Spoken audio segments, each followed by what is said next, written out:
উপর থেকে চিঠি পাঠাইছে, মানে 3টা চিঠি লেখা পাঠাইছে। ঠিক আছে, আমাকে কেউ সাহায্য করেন। উনি কম্বল দিয়ে লাভ দিবার চেষ্টা করছিল, লাভ দেওয়ার জন্য, কিন্তু ওই মেয়েটা দেয় নাই। দেশের বিচার নাই, একটা বিচার নেই।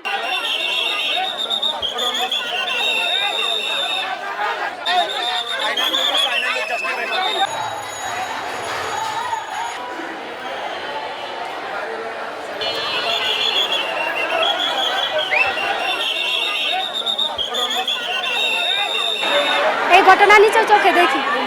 এখন দয়া করে গেটটা খুলতে বলেন, যা করবো পাবলিকে করবো।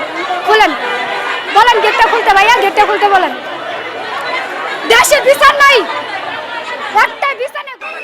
এখানে আপনাদের প্রশাসনের লোক আছে, আপনারা আমাদের সাংবাদিক ভাইরা আছে, এলাকার নেতৃবৃন্দ আছে। যদি আপনাদের বিরুদ্ধে কোনো অন্যায় অত্যাচার হয়ে থাকে, কোনো অবিচার হয়ে থাকে, অবশ্যই তদন্ত সাপেক্ষে এটার বিচার হবে।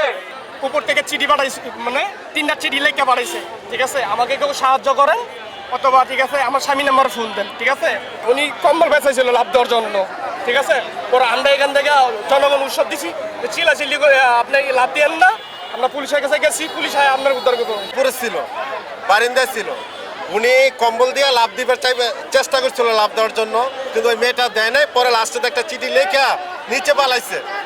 চিঠিটা ফালানোর পরে সাধারণ পাবলিক চিঠিটা পাইছে, পাড়ার পরে আবার আমরা থানায় গেছি। থানার থেকে আবার লোক আসে, লোক আসার পরে ওনারা আইসা এনে উদ্ধার করে। আমার মনে হইতেছে ওই বেডিয়ে নামাইতে হইবে, নামাইয়া হয় থানায় নিতে হবে, নাহলে জনগণ দিতে দেবে। যে এরম যে আর কোনো বাসায় এইভাবে কাজের বুয়ার গায়ে হাত না তোলে।